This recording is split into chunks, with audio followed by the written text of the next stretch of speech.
Susan Byrne Badco. I am the granddaughter of Michael Morgan Byrne, for whom the school is named, and I'm just going to share a little bit of information that I know about him. He was born in 1855. I do have a picture of him. Oops, that's the back side of it. I do have a picture of him, and I believe there's probably some pictures down in the hall as well.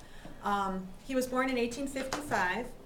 His parents brought him here to America from Ireland. He was born in County Kerry, Ireland, and he came here as a young child.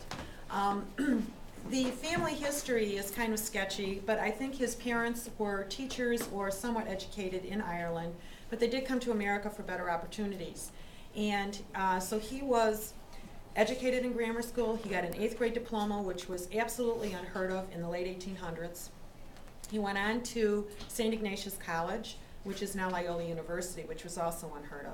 He joined the Chicago public school system, and they put him in charge of this area that was known as clearing. There was nothing out here, just prairie, and maybe a few houses here and there. And he started establishing schools in this area. And the schools were nothing more than the portables that you see in the back of your school. And every school had 4 portables. Each portable had 2 classrooms. So portable 1 had grades 1 and 2, then the next one 3 and 4, then the next one, and so on.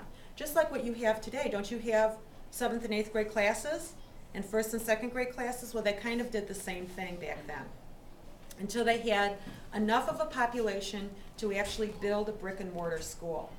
So finally, in 1936, they had enough of a population in this area to build a brick and mortar school called the Byrne Elementary School, and they decided to name it, well, at first it was the 53rd and Rutherford School because that's where it was located. But eventually it was community activism. It was the Mothers Club that petitioned the school board to name it the Byrne Elementary School because he had done so much for education in this area and establishing schools in this area. And one of the things that my grandfather firmly believed in was he believed everybody should go to high school. When he established the schools at the turn of the century, if you had an 8th grade diploma, that was almost a privilege. Most kids went to school to 6th grade, then they went on and got a job in a factory because they had to help support their families. Some were able to complete 8th grade, and then they went on and got their job in a factory. So his purpose was to get everybody to understand the importance of education and really encouraged people to go on to high school. Well, back then, a 2-year degree, a 2-year high school diploma was a big deal, and then eventually it became 4 years. Interestingly enough, his oldest daughter, Isabella Byrne Reedy, was the assistant principal here. She served as assistant principal in the 30s and 40s, and then Mr. Balling, who was the principal at the time, was called to serve in World War II. She became the acting principal. When he returned from the war, she became the assistant principal again and retired in 1950 in order to spend time with her husband, who was retiring from the Chicago Police Force. Her sister, Margaret, was also a principal in the Chicago Public Schools, and she was the principal at Sawyer Elementary School.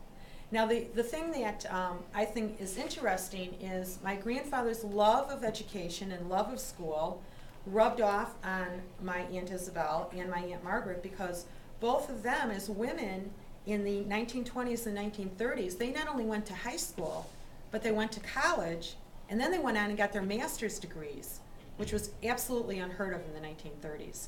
So education was very valued in the family, and I think that came from my grandfather. I also carried on the tradition of being a teacher. I was a high school English teacher for 7 years. My brother was a 8th grade reading specialist for 34 years? 33 years. Continued his love of education, is completing his PhD in psychology, and is working on being a counselor. My oldest son is a teacher at Reed Custer High School down in the south suburbs, just south of Joliet. So that whole teacher tradition and love of education continues on. So what I'd like to say is, his legacy, why did they name the school after him? Well, his legacy is he developed the school system in this area, And his objective was to get kids to finish their 8th grade diplomas and go on to high school. Does anybody have any questions? How many kids are going